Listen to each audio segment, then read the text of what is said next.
Farhad Khoroskavar, bonjour. Bonjour. Vous êtes sociologue franco-iranien, directeur d'études à l'école des hautes études en sciences sociales. Vous êtes un spécialiste de la violence et de la radicalisation.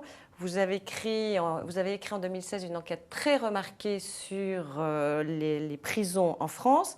Cette fois, vous publiez un ouvrage intitulé « Le djihadisme des femmes, pourquoi ont-elles choisi Daesh ?» au Seuil. Avec Fethi Benslama. Ce livre, vous l'avez écrit avec Fethi Benslama, qui est membre de l'Académie tunisienne et psychanalyste. Donc ce croisement psychanalyste et socio-anthropologie rend ce livre vraiment intéressant. Merci. Alors, Farhad Khoroskavar, vous nous dites qu'elles sont environ 500 femmes sur 5000 djihadistes européens donc, à rallier Daesh. Vous les surnommez les surmusulmanes. Comment arrivent-elles à devenir surmusulmanes? Surmusulmane, en fait, c'est une expression, si vous voulez, qui a été discutée avec Fethi Benslama. Moi, je les ai appelées aussi héroïnes négatives. C'est-à-dire qu'elles pensent incarner l'islam dans son essence, dans son authenticité, par rapport à ceux et celles qui sont de faux musulmans ou des musulmans attiédis ou des musulmans inauthentiques. Il y a comme une sorte de passage à l'extrême pour confirmer ce qu'on pourrait appeler l'authenticité de leur religion dans ce qu'on pourrait appeler des actes qui nous paraissent à nous excessifs et qui, à elles, semblent tout à fait le reflet de leur foi. Alors là, vous nous parlez de femmes musulmanes, on peut comprendre qu'elles cherchent la pureté de l'islam, mais on a beaucoup plus de mal à comprendre pour les nouvelles converties. Vous nous dites que parmi les femmes djihadistes, il y a environ plus d'un tiers qui sont converties. Alors expliquez-nous leur démarche. Vous savez, les convertis sont les plus zélés. En un sens, il faut qu'elles prouvent à elles-mêmes et aux autres qu'elles sont d'aussi bonnes musulmanes que les autres, si ce n'est davantage.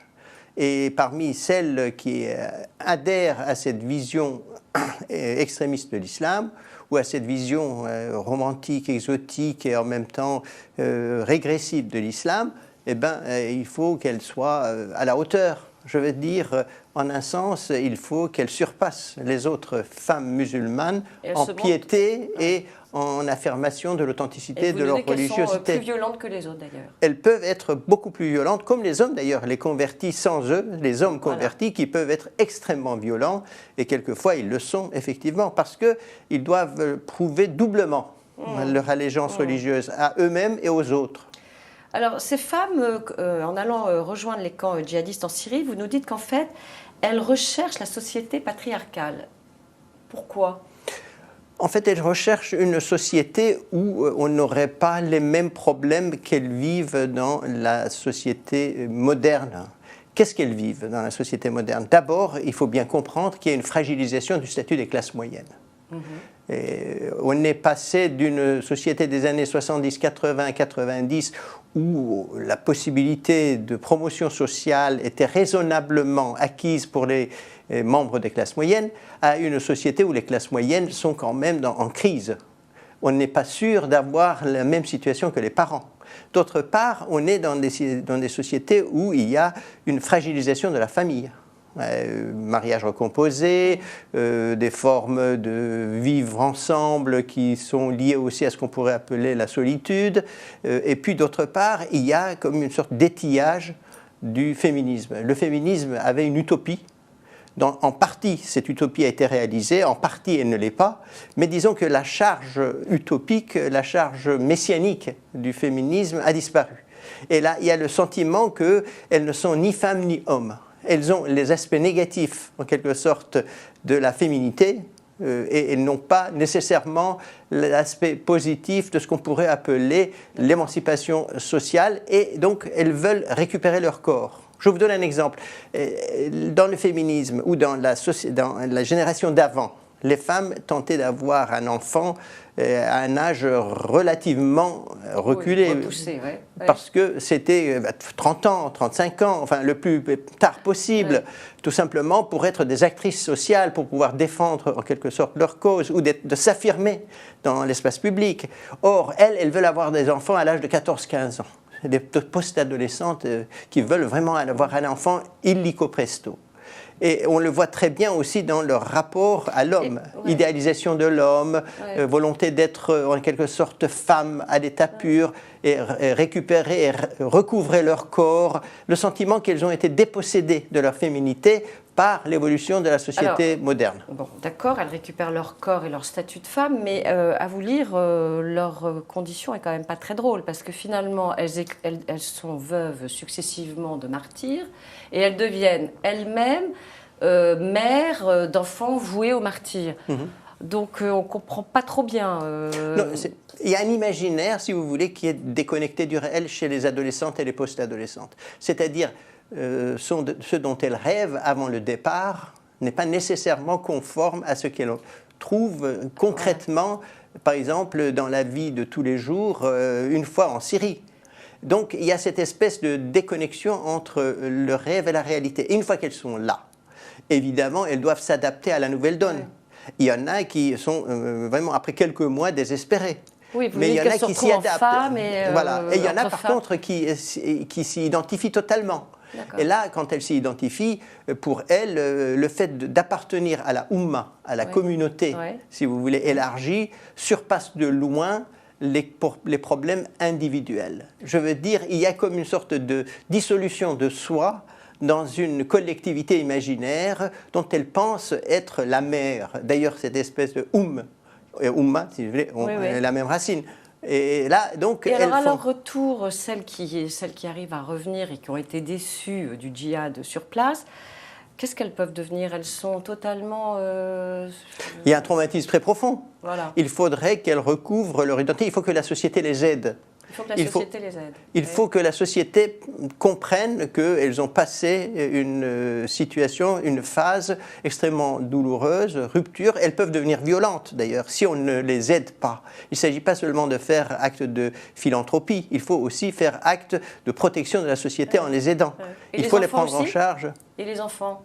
Et les enfants aussi, parce que les enfants ont été soumis à cette idéologie mortifère, violente et cruelle de Daesh. Par exemple, dans les marar, les endroits où elles passaient leur vie avec leurs enfants quand le mari était mort, on passait en quelque sorte en boucle des scènes de décapitation, de mise à mort, etc. Donc, il faudrait que la société comprenne qu'elle a tout intérêt à les prendre en charge. Et alors, on a vu des entreprises d'éradicalisation. On ne peut pas dire que ça ait marché. Donc c'est voué à l'échec, les entreprises de déradicalisation. La déradicalisation, si vous voulez, c'est par tâtonnement. Les sociétés européennes n'ont pas l'expérience d'un nombre aussi important de gens, si vous voulez, qui ont été exposés au terrorisme et qui sont revenus.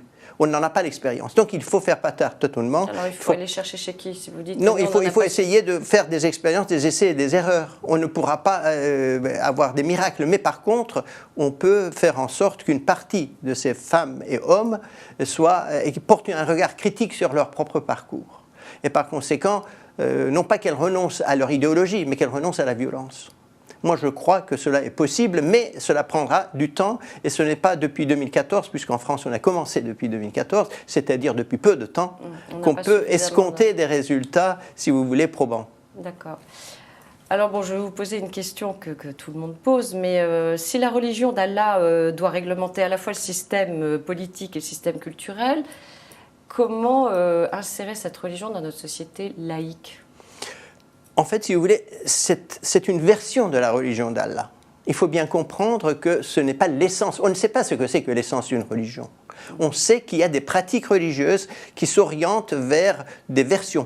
La version djihadiste est une version évidemment non susceptible d'être intégrée dans les sociétés démocratiques et dans la société républicaine française. Par contre, il y a d'autres versions qui sont des versions moins immodérées.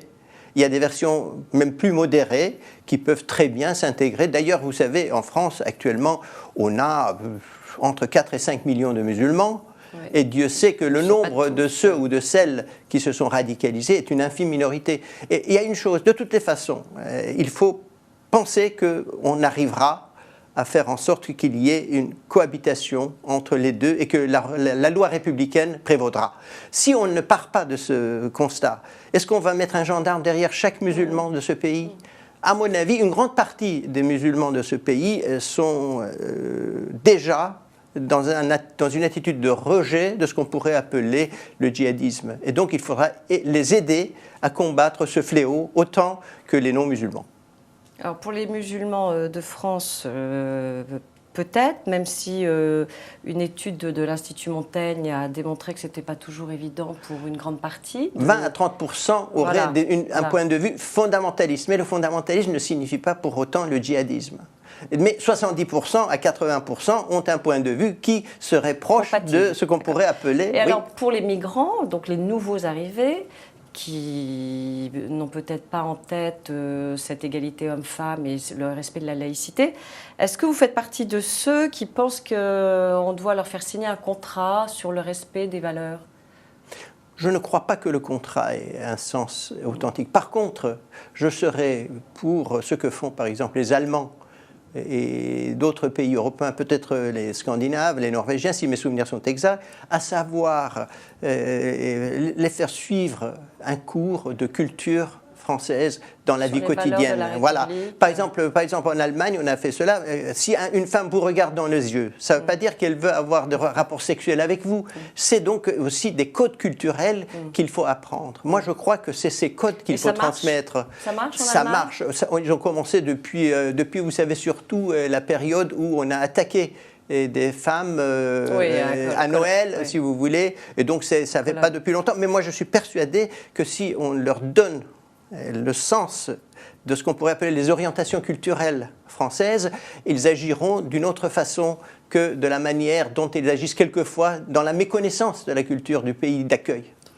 Eh bien, écoutez, Farid Koroskava, c'est un nom très compliqué. Non, c'est tout à fait. Nous vous remercions beaucoup donc, pour ce livre et je répète l'intérêt qu'il a justement par ce regard croisé entre un sociologue et un psychanalyste. Merci. Merci beaucoup, madame.